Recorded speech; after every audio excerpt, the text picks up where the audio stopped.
madali sa babae maghanap ng lalaki, madali sa babae na makahanap ng kapareha niya. But the problem is, nauuna yung sinasabi nilang standard pero bumabaligtad hanggang sa maging pride na. Ewan ko bakit kung ano-ano yung mga sinasabi nyo na as if naman napakahirap pasiyahin ng mga lalaki.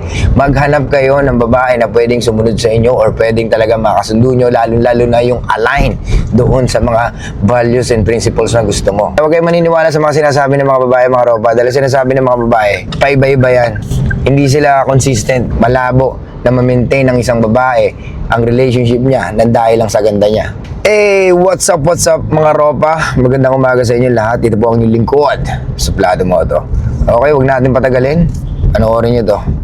I want a woman that can give me peace. Okay? We want a man that can give us clarity. Clarity. C-L-A-R-I-T-Y. Clarity. Okay, that's bullshit. That's very bullshit na narinig ko. Why? Kasi karamihan ng lalaki, madalas, sinasabi nila yung intention nila sa babae. Klarong-klaro kung ano yung habol nila, kung ano yung gusto nila. Pag gusto nila ligawan sa babae, or pag gusto nila diskartehan, di ba? Gusto nila ibigay yung relationship na hinahanap na isang babae. Pero anong ginagawa ng mga babae? Hindi ako sure eh. Hindi ako ready eh. I'm not so sure kung masusuklihan ko yung mga bagay na ibibigay mo sa akin. O, di ba? Bullshit yung mga ganito. Kaya huwag kayo maniniwala sa mga sinasabi ng mga babae, mga ropa. Dahil sinasabi ng mga babae, paiba-iba yan. Hindi sila consistent. Dahil nanggagaling lang sila madalas sa nararamdaman nila. Okay, tuloy natin. Okay? First of all, before you say you want this from a woman, you want a wife material, give birth to your child, do the cooking, do the cleaning, do the laundry, and do all that. First Walang of masama all, doon. let me be clear to you, okay? If you are not clear to the person you're dating, there's no clarity, where are we going? Inaartehan pa niya, mali naman yung sinasabi niya, di ba? Ang arte-arte magsalita, pag ganun-ganun pa, mali naman yung sinasabi niya. Ulitin ko, ang daming lalaki klarong-klaro sa gusto nila sa inyo. Ano sinasabi mong hindi klaro? Di ba? Pag ang lalaki sinabi liligawan ka, hindi pa ba klaro yun? Pag sinabi niya na, ito yung intention ko sa'yo, hindi pa ba klaro yun? Minsan yung mga babae gusto lang mag-complain eh. They love to complain. Nakasanayan na lang nila eh. Gusto nila mag-rant lagi. Kasi nga, nababase sila sa emotions nila eh. Laging emotions yung nagro-rule sa buhay nila. Yun ang pinakamali at yun ang pinaka hindi dapat gawin o hindi dapat mangyari. Gets mga ropa? Anyway, tuloy natin. Okay? We're not high school. If it's not clear where we going, then how are we proceeding? The problem with men nowadays is they think that they're the only one who's tired. Hindi ba kami pagod? Hindi ba kami mukhang pagod? Ha? Okay, para ayoko na ituloy, nakokornihan ako. You're tired, I'm tired. We're all tired. Aren't we? Yung gulungan napapagod eh. Tire yon. Sobrang corny talaga. Nawawala yung mga gusto natin sabihin. Hindi, nag-joke lang, ano ba? Pero kasi ang dami yung demand, di ba? Of course, natural sa amin na kami ang magde-demand dapat kasi we're the woman, di ba? Wow! That's entitlement. Pag babae, kailangan mag-demand. So, anong karapatan mo mag-demand? Ano ba yung kaya mo i-provide sa relationship nyo? Di ba? Ang lalaki, napakadaling pasiyahin. Ewan ko bakit kung ano-ano yung mga sinasabi nyo na as if naman napakahirap pasiyahin ng mga lalaki. Napakadaling pasiyahin ng mga lalaki. Kaya nga kung wala ka pa rin boyfriend for so many fucking years, it's your fucking fault. Okay? Madali sa babae maghanap ng lalaki. Madali sa babae na makahanap ng kapareha niya. But the problem is, nauuna yung sinasabi nilang standard pero bumabaligtad hanggang sa maging pride na. Maliwanag ba mga ropa? Kaya hindi ko maintindihan bakit ganito yung mga ibang babae magsalita. Napaka-entitled, napaka-demanding, pero ano ba yung kaya nila i-provide sa relationship? Ano yung mag-extract na nila mag-extract ng value doon sa lalaki na pinili mo? O yung sa lalaki nagbigay sa'yo ng relationship? Diba? It's fucking unfair. Kaya mga lalaki, napakadali natin pasahin. Yung criteria natin or yung standards natin, di ba? Halos yung iba nga parang nako-compromise na eh. Ayoko sa ganitong babae, gusto ko ganitong babae. Kadalasan, yung gusto mo, hindi na nasusunod o hindi mo na napafollow o hindi mo na nakukuha sa isang babae pero patuloy ka pa rin nagbibigay ng provision at protection sa isang babae. Patuloy mo pa rin siyang hinahatid sundo, patuloy mo pa rin siya pinoprotektahan. Di ba?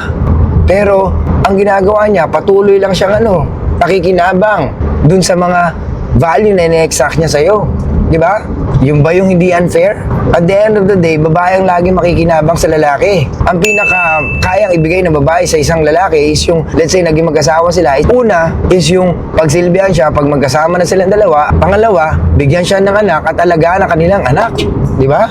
Kaya ewan ko bakit ano pang hinihiling nito mga babae na to. Kaya hindi ko maintindihan bakit sinasabi niya na ang daming demand ng mga lalaki or ang daming gusto ng mga lalaki. Hindi po. Napaka-konti lang ng gusto ng mga lalaki.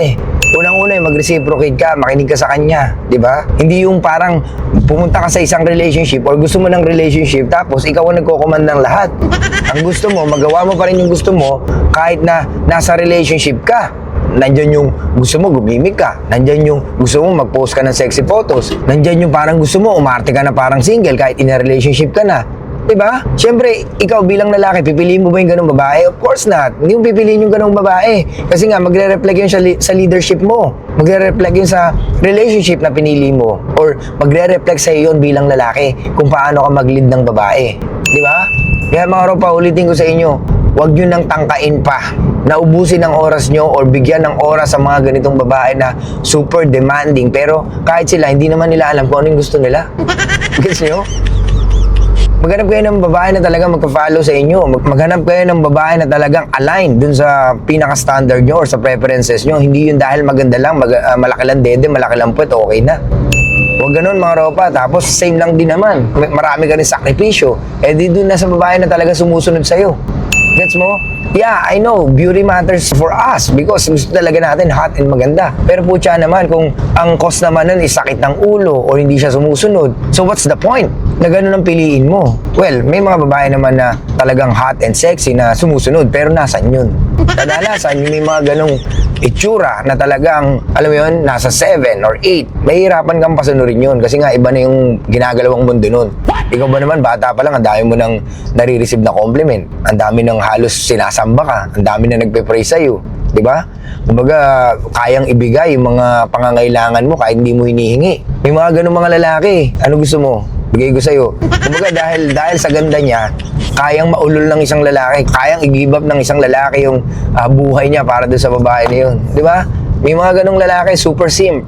Yung akala niya, pag girlfriend niya maganda o girlfriend niya hot, okay na. Hindi niya na-realize na, ay, long term pala ang relationship. Ay, kailangan pala talagang piliin ko yung babae na marunong sumunod o yung coachable kahit paano. Kasi at the end of the day, kaming dalawa yung nasa relationship eh. Hindi lang naman siya or hindi lang naman ako eh. Kasi tulungan kami dapat dito. Ngayon, kung hindi siya nakikipag-cooperate sa relationship nyo, then what's the point of giving the protection and the provision? Gets nyo? Kaya mga ropa, huwag yung pakikinggan yung mga ganito sinasabi ng mga babae, okay? Maghanap kayo ng babae na pwedeng sumunod sa inyo or pwedeng talaga makasundo nyo, lalo na yung align doon sa mga values and principles na gusto mo, okay? Unang-una dyan, make sure na talagang at least nagre-reciprocate siya kasi it all started with reciprocation. Kasi pag nakikita mo na talaga na gumagawa siya ng way para kausapin ka or kahit pa paano nagpo-put siya ng effort para magkausap kayo, then alam mo na kagad na kahit pa paano, meron siyang interest sa'yo. Diba? Then, dun yun ay bibuild dalawa yung attraction. Gets? So, anong takeaway natin dito mga ropa? Huwag yung bigyan ng chance yung mga babae, puro demand lang. Pero wala namang kayang ibigay sa inyo. Maraming ganyan, maniwala kayo. Yung akala nila, yung ganda nila, enough na para ma-maintain nila yung isang lalaki. Hindi, huwag kayong maniniwala sa mga ganito. Malabo na ma-maintain ng isang babae ang relationship niya nang dahil lang sa ganda niya. Maliwanag ba mga ropa? Okay, so yun lang guys. Thank you so much. I'll see you guys next time. Show love, peace out, and be fucking mysterious mga ropa. Stop recording.